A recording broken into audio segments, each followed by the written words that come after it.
All right, today we are here with Shira Woolf Cohen, who is the author of Leading Future Focus Schools, and the co-founder of Innovagus, an education consulting firm that works with K-12 schools and others on innovative strategies and new technologies being implemented on campus. Shira, thanks so much for being here.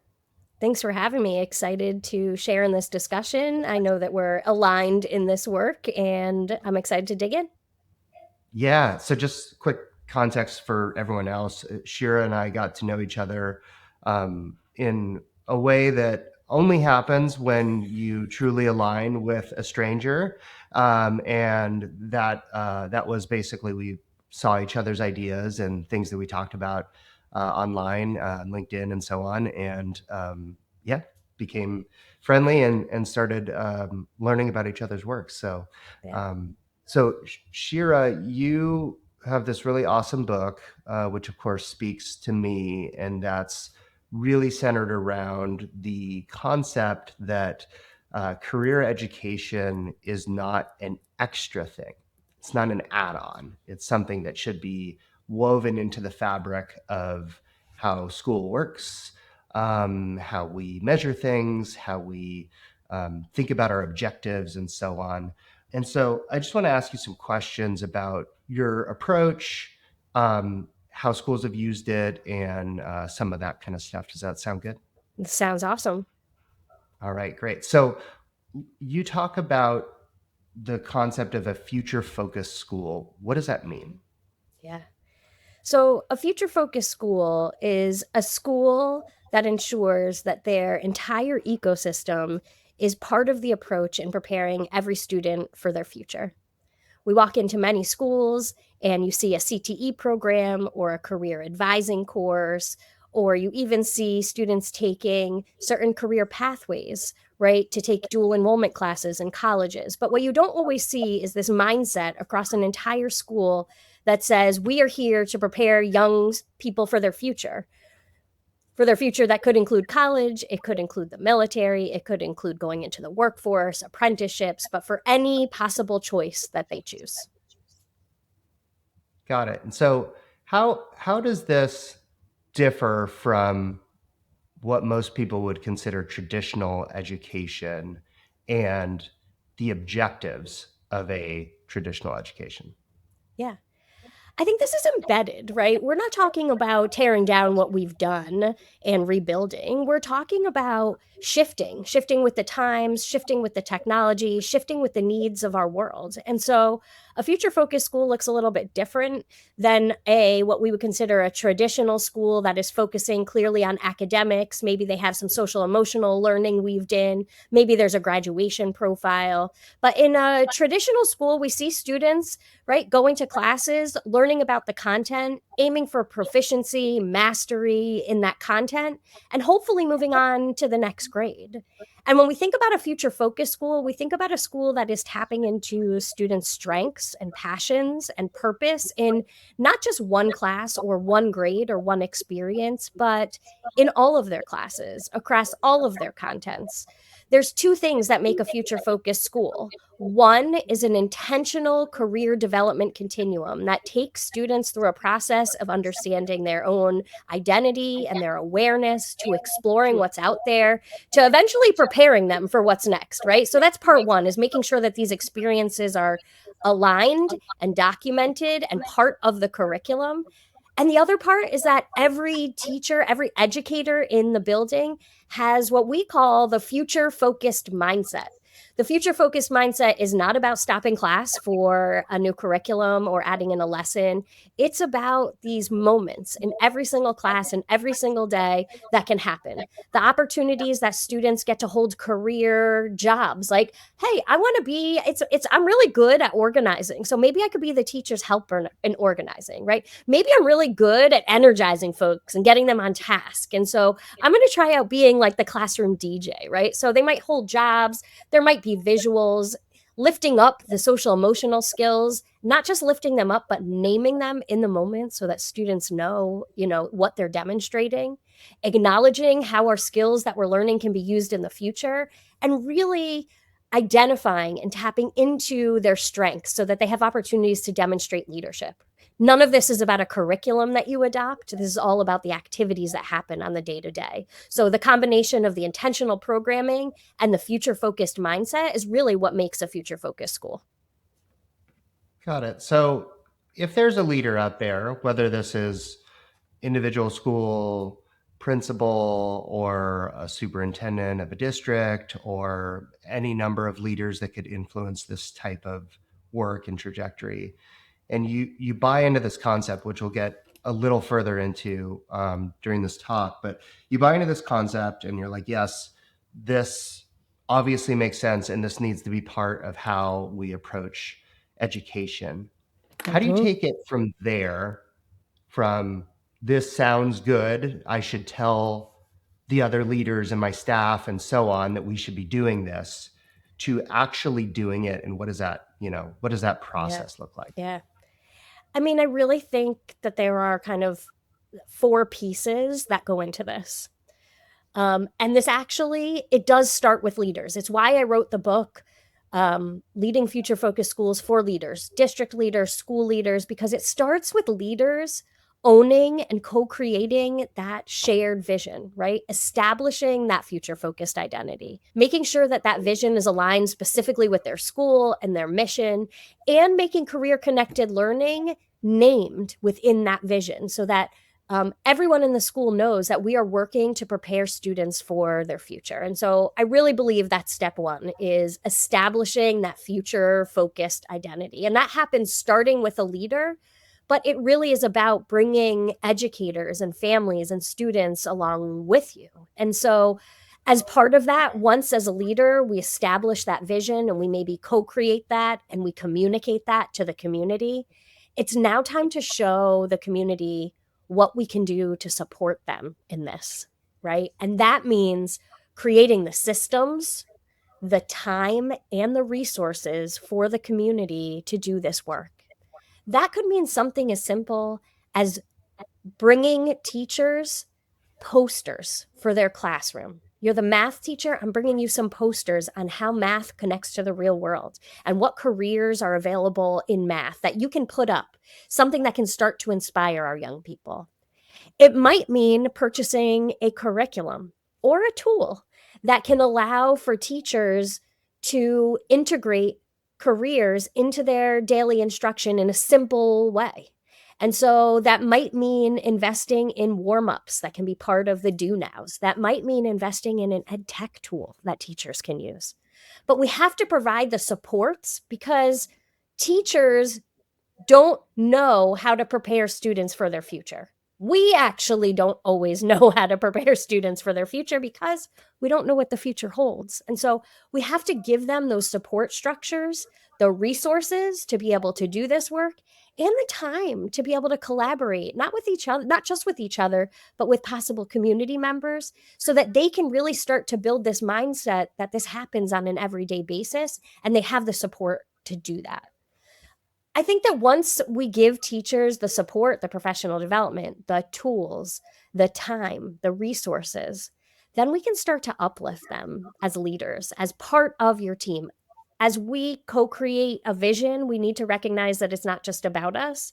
And so we have to uplift educators as leaders. There might be certain educators that are already doing this work and can model for others. There might be teachers who would be willing to lead professional developments or have partnerships already with community partners that they could spotlight. So there's a lot of work to make sure that we are uplifting educators as leaders of this work so that we are not doing it alone. And then lastly, we want to make sure that those arms are reached out into the community. Our families and our community, industry partners, elected officials, nonprofit social service organizations are all part of our educational ecosystem. And so as leaders, we have to start with the vision. We have to make sure we're providing the time, the support, the resources. We have to uplift and name our teachers as leaders, and then we have to engage our families so that this work happens not just within our 4 or 12 walls, but within our larger community and out there with everything else that our students are experiencing. I have so many questions, which is really unfair to think about how I take this from here, but I want to do a few things. One, let's get really, really specific and let's compare two schools, what we'd consider traditional and one that's future focused. Hmm. And let's take a standard subject like ELA. Hmm. Okay. So you have a Yep. teacher at a traditional school teaching ELA and a teacher at a future focused school, which are both like, they both could be public schools, private schools, Sure. whatever, Yeah. same kind of schools, but different mindset. What's the difference in how they teach ELA to their students? Yeah. I think first and foremost, we see students as part of the teaching and learning community. They are in a future focused school. Students are not just coming into the room, considered empty banks that we are filling with knowledge and skills and then producing work that is irrelevant. In a future focused school, students are part of the teaching and learning community. When they come into a classroom, they all have a role and a responsibility of why they're there and what their tasks are while they're there. We see teachers in future focused schools talking to students with common and mutual respect in a way that not only names them as students and you are, my students and my pupils, but we are in this together as part of this community. And you might even be referred to in an English class as a future author, right? Or a future reporter. We're using simple language that allows our students to see themselves in this space. In traditional classrooms, we see students going from ELA, and when they are done with ELA, they pack up their bags and they move on to their next class. In future focus schools, we see common themes, whether those are cross curricular connections that are happening between classrooms, whether those are community outings or community walks or field trips that connect to both contents and connect to futures. We see in future focused classrooms, we see students who are leaders and demonstrate their strengths and aren't afraid to practice areas that might be their weakness and might fail because not everything is graded and going to be resulting in them being proficient or advanced, right? Where maybe in a traditional school, every time a student produces work, they think it's a grade, right? And they are expected to do well all the time. And those mistakes are things that result in bad grades. And so in future focus schools, we have a huge growth mindset and we're pointing towards your strengths, but also practicing your weaknesses. And these are some of the differences. We also see the last thing I'll mention is that in a future focused school, students can name the connection of what they are learning to currently their role in society and their community and what's possible for them for the future.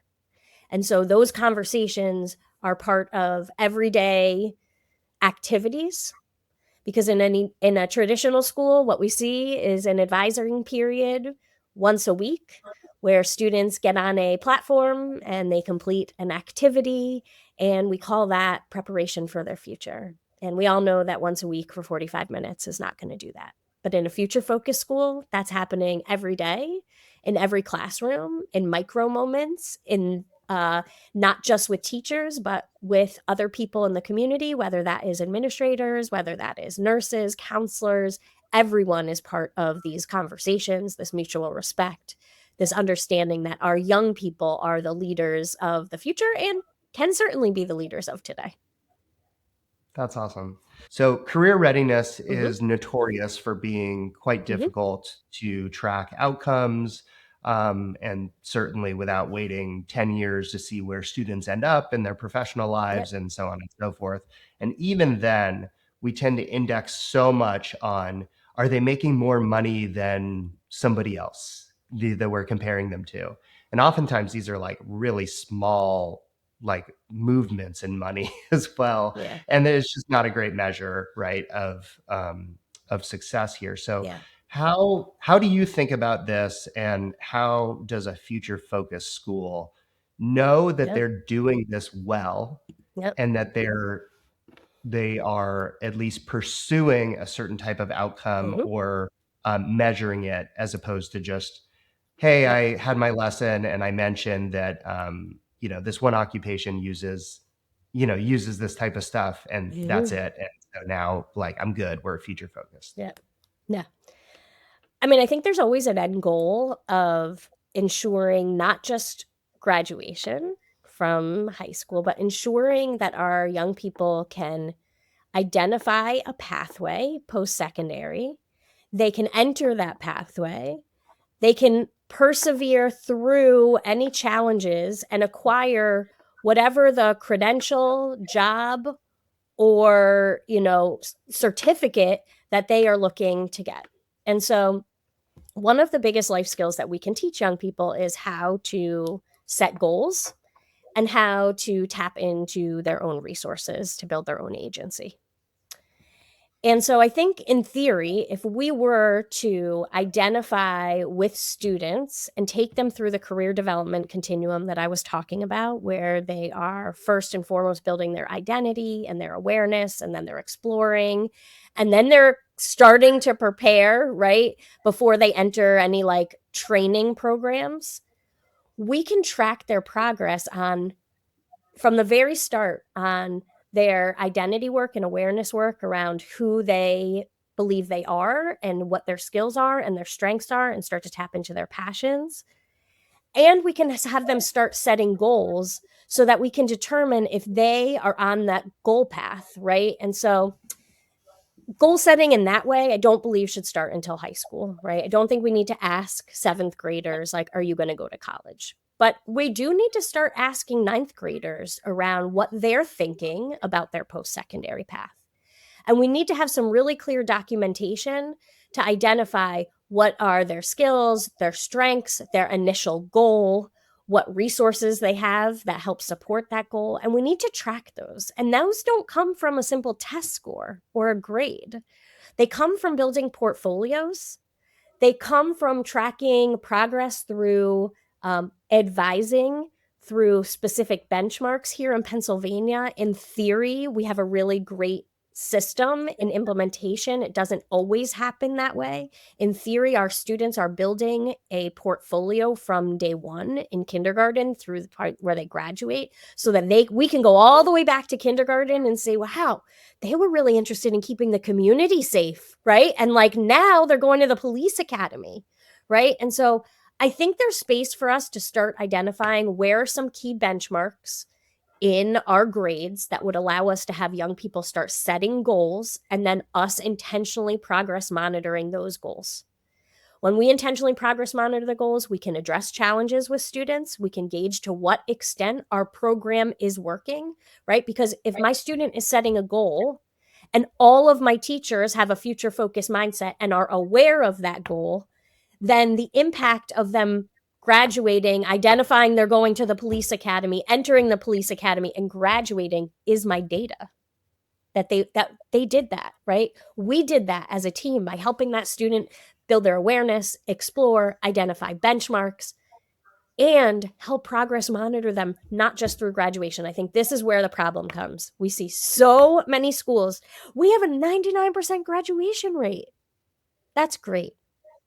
What about how many kids said they were applying to college and did, how many what actually entered, how many graduated in 4 years, and the same thing for whatever other plans they have, military work, because most schools are not continuing to follow our students. And I think there's a space where we have to start really to see if this work is working. We have to follow them for 8 years after they graduate high school to determine if what we're doing is actually working. Yeah, this is a really tough area. It's something that I'm spending some time on to see if we can uh, get some of that data along the Mm-hmm. way and not just at the end. Mm-hmm. So I really like what you're saying along these lines. And another big pet peeve I have is the notion that it's college or career. Right? Yep. I College is a pathway, as you mentioned, right? And so this notion that that we need to help students figure out their direction prior. Their direct college is not their direction. It is a step in their direction. And so we need to help them figure out their direction Yeah. first, which aligns with the goals and all the things that you said. And then they can figure out the pathway to go on. So I'm Hmm. a Yeah. big fan of what you said there. So many kids, when you ask, it's like, well, I'm going to college. Well, what are you studying in college? I don't know. Well, do we really need kids to graduate with a $200,000 debt because they didn't know? It doesn't make a lot of sense. College and career are in one, and our world of CTE has also been shifting in that way, right? CTE used to be very much students who were not going to college. But Yeah. now I work with CTE programs, culinary CTE programs, where I have students who are students with special needs, who have IEPs, who are focused on life skills training, right? And they're working on, getting some safety trainings and things like that so they can work in a kitchen. And then I have students in those same culinary classes, same culinary CT programs who are going on to Johnson and Wales to become executive chefs. And so I think we have to recognize that even within our own programming, right, we have to be college and career and multiple pathways to success. How do you see AI playing into this? So as you know, I have my Mm-hmm. own point of view on the topic, but AI's current impact on the workforce and potential future impact Yeah. on the workforce. How does this influence the strategy around future focused schools? Yeah. Well, I think first and foremost, I say this all the time. If we would have influencers and like AI architects, I always say, like, we 20 years ago would have not thought about that, right? But it's real and it's here. And our young people are going to see what's out there and they're going to want to be that, right? And we can't put that down. We have to recognize what skills are needed to tap into AI. We have to recognize what skills are needed to be an influencer and help our students learn and demonstrate those skills. And so we don't know where AI is going. We have an opportunity to allow our students and to teach them how to be adaptable, how to be creative, how to be flexible, how to be problem solvers, right? So that they can tap into any of the technology that is coming at them.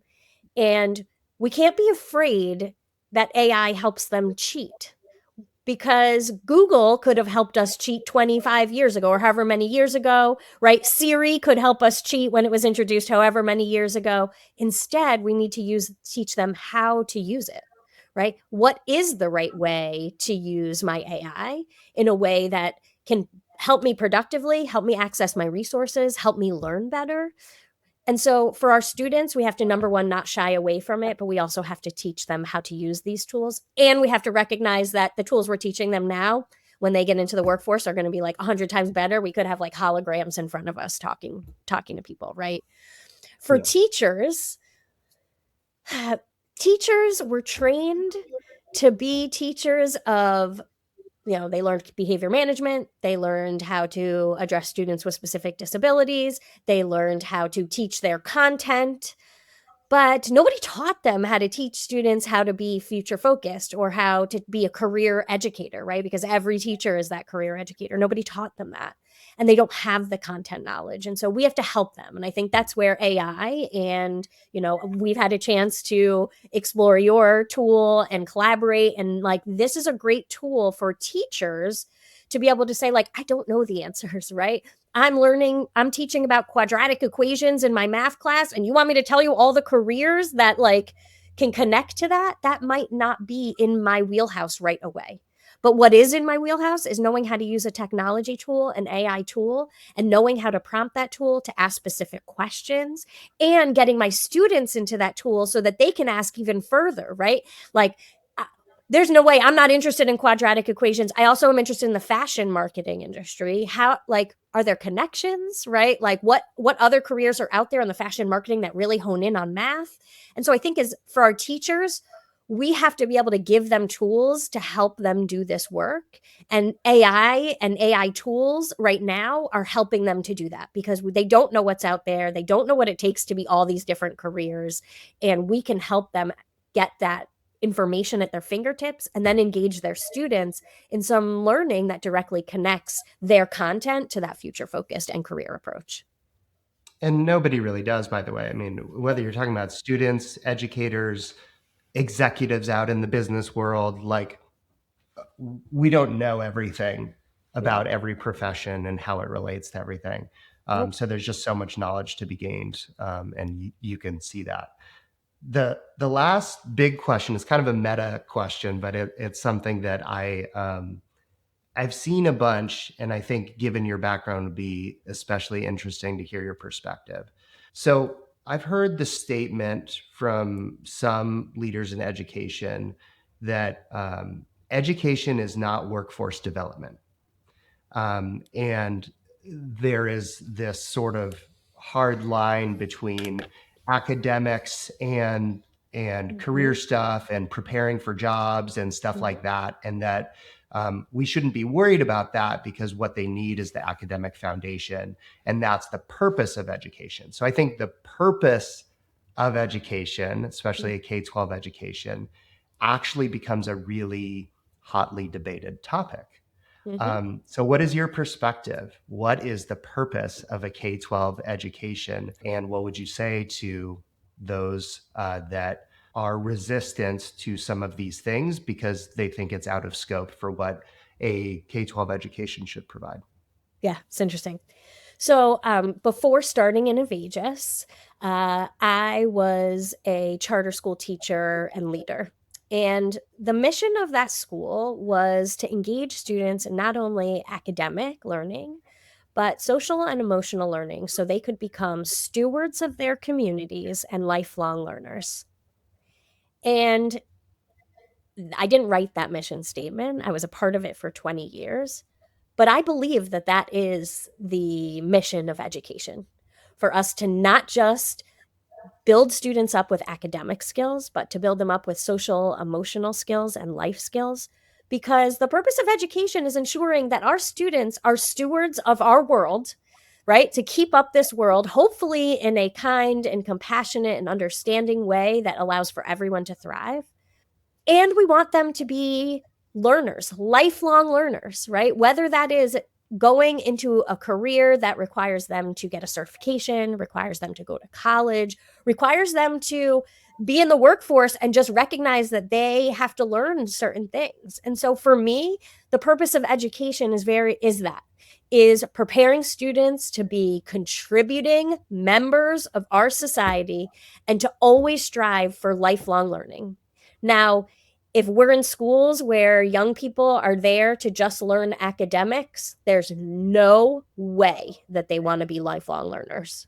There's no way that kids that are there to just read and write and do arithmetic are going to be lifelong learners. They learn to be lifelong learners by being engaged in what they're learning, by having relevancy in what the content is, right?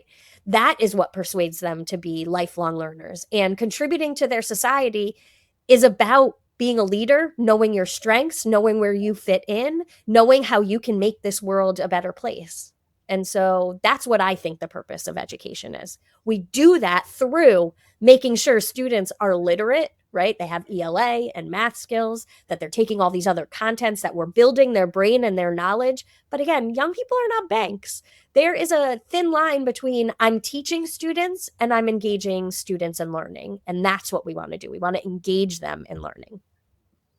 Awesome. Well, clearly we could talk for quite a long time, but I'll cut this off for now. I appreciate you being here, sharing your perspective.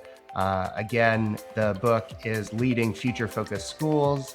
And Shira, great to talk to you today. Yes, thank you for having me. So great.